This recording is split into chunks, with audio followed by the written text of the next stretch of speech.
let's have a discussion in regards to overthinking. And I have no idea what I'm gonna say in this video, but I'm not gonna overthink it. So let's take a look at the word overthinking for a second here. Overthinking sounds like a simple two words, pretty self-explanatory, right? Overthinking. Now let's take a look at another word, overtraining. You know, when you go to the gym, if you've been to the gym, or you have some kind of a workout routine, or you play a sport, you've heard of the term overtraining. You know, you're overtrained, bro. You're overtrained. You know, you should take some rest. Take rest days. You know, you're overtrained right now, so take 3-4 days of rest, or take a week of rest. And that's exactly what you do, isn't it? When you're overtrained physically, if you've been going to the gym, or you've been training really hard for a sport, and your performance is kind of going down, and your coach or somebody tells you, hey, look, let's take a week break here. You know, just don't even go to the gym. Just don't go to the gym. You know, I mean, that's what I tell people when I see that they're overtrained. Just take rest. Don't go to the gym. Take a break. No gym for a week. Sometimes even more if the person is like really chronically overtrained. And that's what you do. You're overtrained, so you rest your physical body. You hang around the house. You work on your business. You work on your school, your studies, your creative outlets, what have you. All the other stuff. Stuff that doesn't require much physical exertion. Am I right here? That's what you would do if you're physically overtrained. Well, overthinking.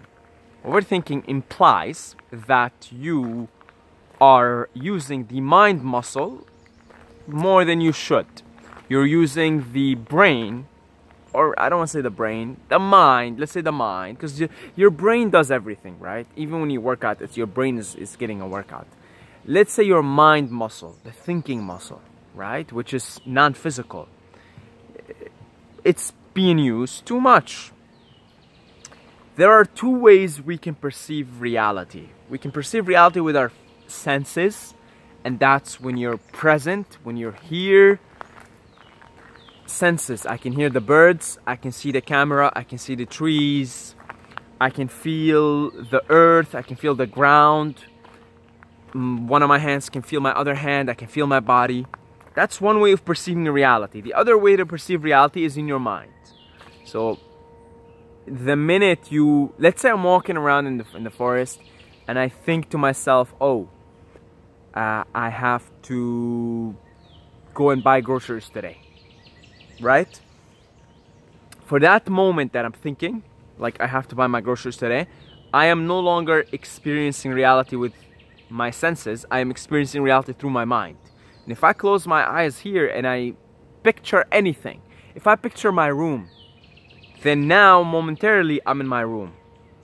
So these are the two modalities that we can experience reality through. We can experience reality with our senses, like a child does. Children don't really think. They're just experiencing reality with their senses. Or you can experience it through your mind. So you can literally be in a place like this and be somewhere else in your mind. So part of what happens as adults when we grow is, you know, we have this brain, and I think we're supposed to experience reality through both these modalities. The being modality, that is your senses, I'm being in the moment, and through the doing, which is when you're doing, you're planning, and you know, you're running through and you're visualizing, you're doing. That's in the mind. And someone who's going to make the most out of this spawn, this incarnation that we're in, is someone who's going to have a good balance between the both modalities, the being modality and the doing modality. I think that we're supposed to think. You know, I don't know why else do we have this brain. I mean, if everything has a purpose, and if everything in nature evolves to do something, to evolve consciousness, to evolve everything, then why do we think? If the fact that we think means we're supposed to think. That's just my conclusion on it. That we're supposed to think. We're supposed to contemplate. We're supposed to question. We're supposed to do all these things. We're supposed to be philosophical, if you will.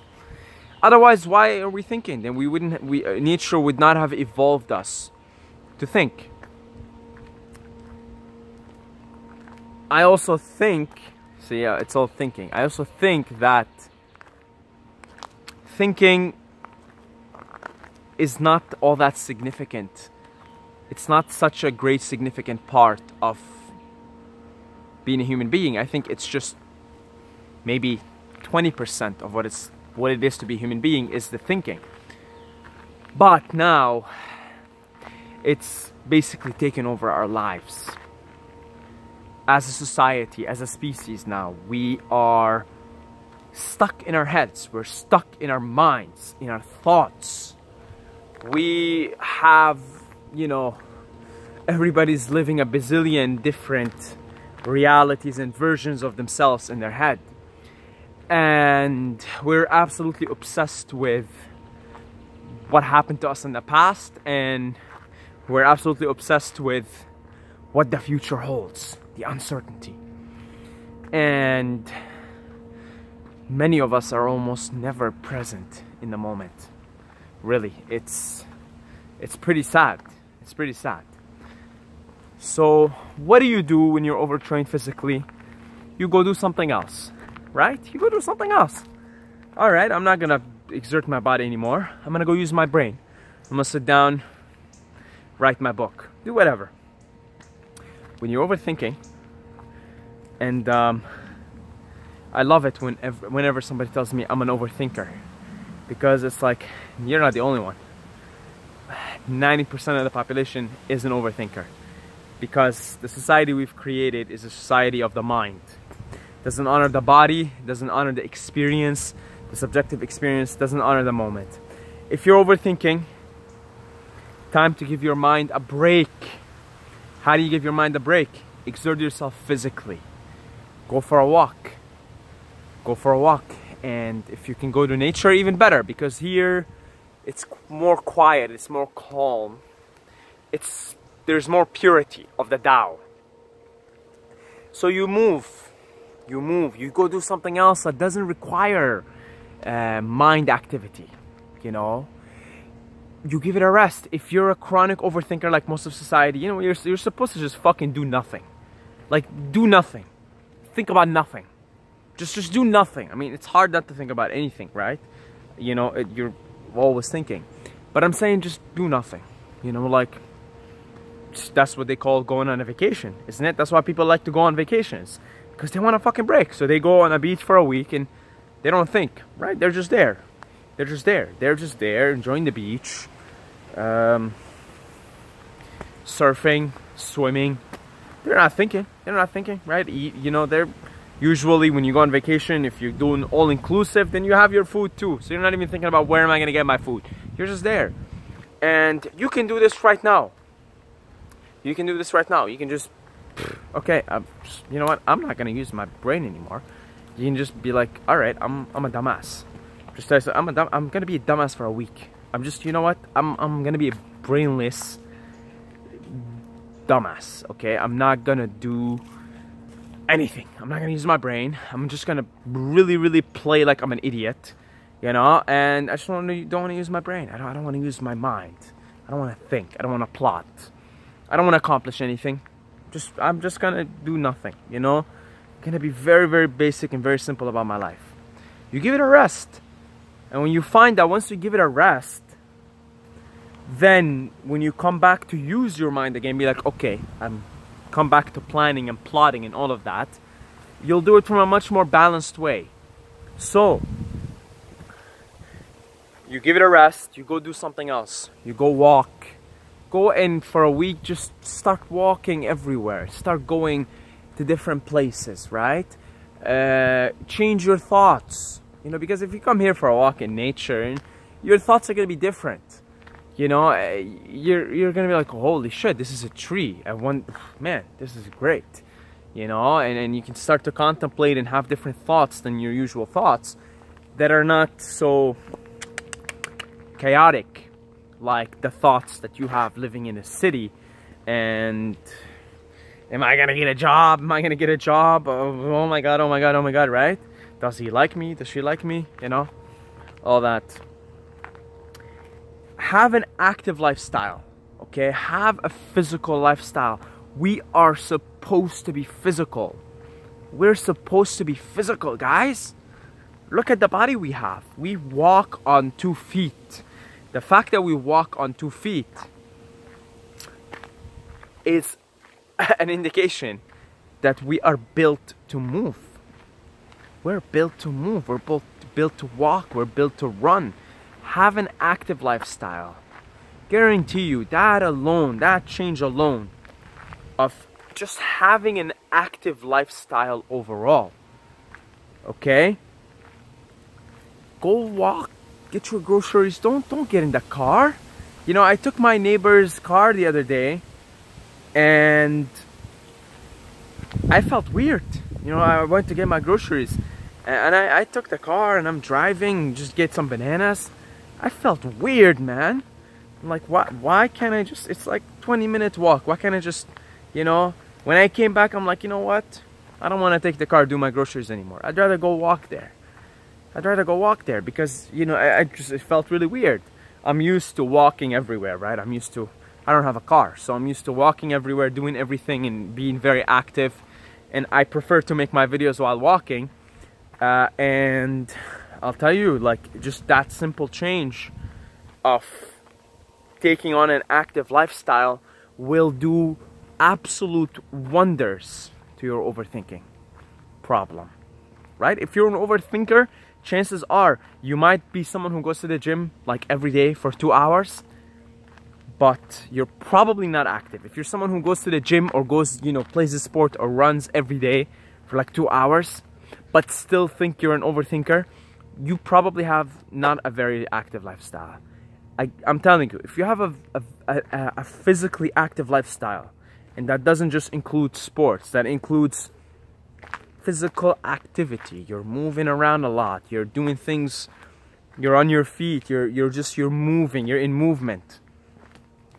I guarantee you, you will not be overthinking as much. Okay, you might still be overthinking, but not as much. So consider that. See areas where you can make yourself more active physically. The other thing is get in touch with your gift. As they would say in the New Age communities, follow your bliss, right? Follow your bliss. Once you follow your bliss, there is the element of trust in the process. Nobody that ever follows their bliss and that passion that they have for something is gonna do it without trusting the process. That's just part of what it takes to follow your bliss. Part of what it takes to follow your bliss and follow the heart, what the heart tells you in the moment, requires an immense, intense amount of trusting in the process, trusting in the spirit, trusting in the force. And that kind of trust in the force, in the process, in the spirit, in the divinity of things will give you a sense of security and will get you to be more present in the moment, because you know things will work out, and so you don't stress as much. You don't think about the future as much. You don't think about how you're gonna pay your rent next month as much, because part of following your bliss and getting in touch with that creative outlet that you have, and following it and building a business around it and really going after it, it requires a lot of trust in the process. And that kind of trust will make you more present, because we just want to be more present here. Once we can be more present here, then the problem of overthinking is not as great, and then you will be able to distinguish thoughts, because if you're more present in the moment, you'll be able to receive revelations in the form of thoughts and act upon those revelations. You know, you'll be sitting somewhere really present here, drinking your tea, and you'll just, boom, have an idea. Boom, and you'll be like, holy shit, that's a great idea. And you'll follow where that train of thoughts take you. And now we're not so much overthinking, we're just using our thoughts, using our mind to carve our path through this game, through this incarnation, through this spawn. And the last thing, last but not least, meditate. That's the whole point of meditation. The whole point of meditation is to calm the mind, to make you more present. So meditate. Pick a meditation process that you enjoy. For me, for example, I really enjoy humming.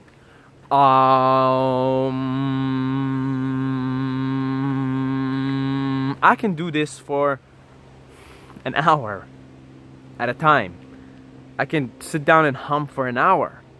I enjoy it. I like it. It makes me feel connected. It makes me get out of my head.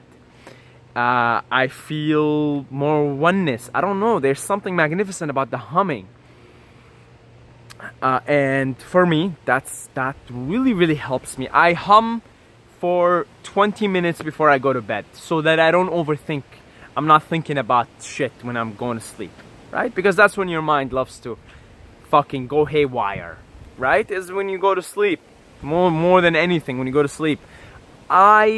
Despite my active lifestyle, despite everything, sometimes I'll find myself overthinking before I go to bed. So I just know, to prevent any of this, I'm going to hum. And I hum for 20 minutes and then I sleep like a baby. It takes me after that 5 minutes, I'm asleep. Find something for you that you like, a meditative practice, a meditative process, and do it. And that'll become your overthinking immune system. Because every time you feel like, holy shit, I'm thinking too much, you start to do it. So when I find myself thinking too much, I start humming. It just instantly happens. I could be here in the woods. I don't really overthink because you're just so in awe of the magnificence.